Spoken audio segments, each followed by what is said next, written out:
По данным Всемирной организации здравоохранения, в мире разными нарушениями слуха страдают около 650 миллионов человек. Это почти 5% населения планеты. В России проживает более 13 миллионов человек с нарушением слуха, в том числе почти 300 тысяч из них глухие.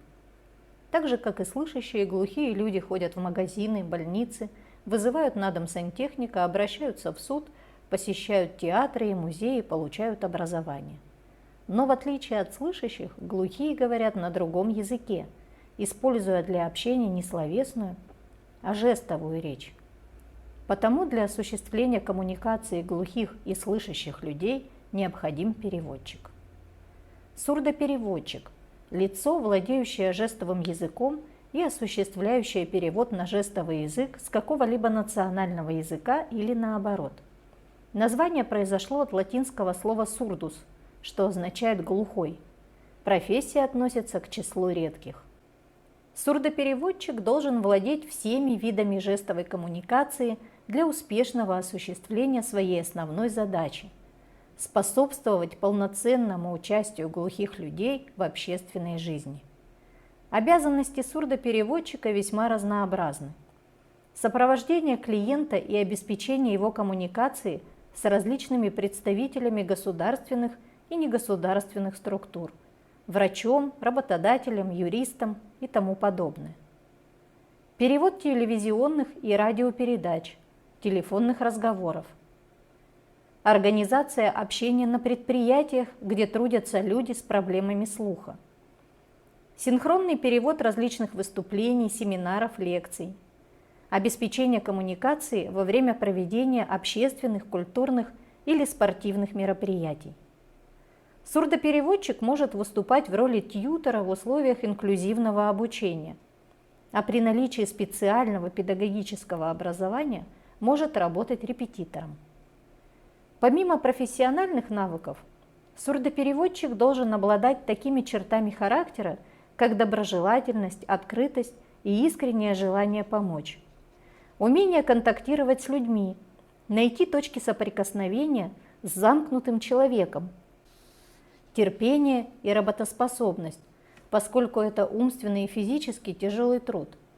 Сурдопереводчик в течение всего дня находится на ногах, активно жестикулирует и использует мимику. К особым условиям относится необходимость соблюдать дресс-код, так как жесты лучше читаются на фоне темной одежды. Яркий макияж и маникюр, броские аксессуары и украшения отвлекают внимание и мешают восприятию жестов.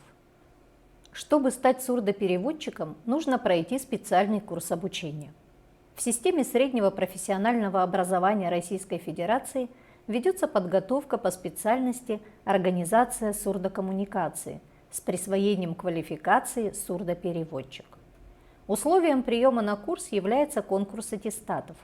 Предлагается очная и заочная форма обучения на базе 9 или 11 классов. Продолжительность обучения колеблется в зависимости от колледжа, от 1 года 10 месяцев до 2 лет 10 месяцев.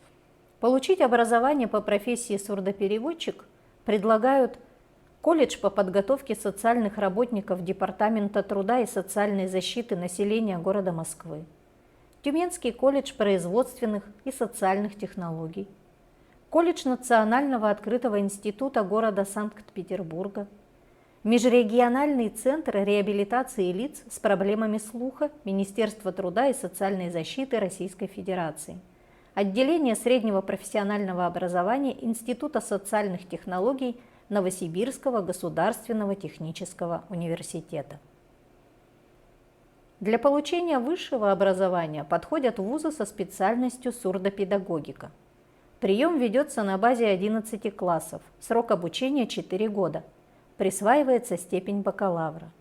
Есть очная и заочная форма обучения, возможность поступить на бюджет. Для поступления необходимо предоставить результаты ЕГЭ по математике, некоторые предлагают на выбор обществознания, русскому языку и биологии.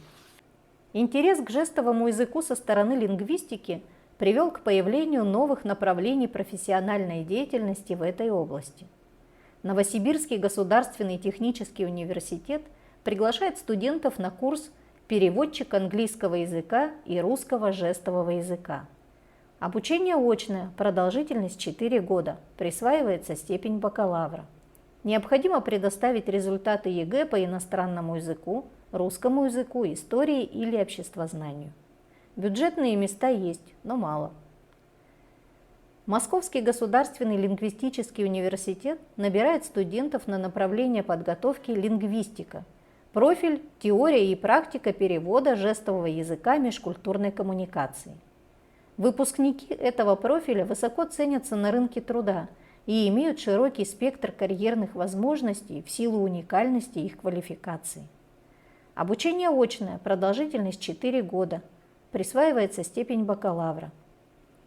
Необходимо предоставить результаты ЕГЭ по иностранному языку, русскому языку, истории или обществознанию. Получив диплом бакалавра, выпускники имеют возможность продолжить обучение в магистратуре по направлению подготовки лингвистика, профили, русский жестовый язык, последовательный и синхронный перевод, лингвистика, лингводидактика и межкультурная коммуникация и межязыковая и межкультурная коммуникация.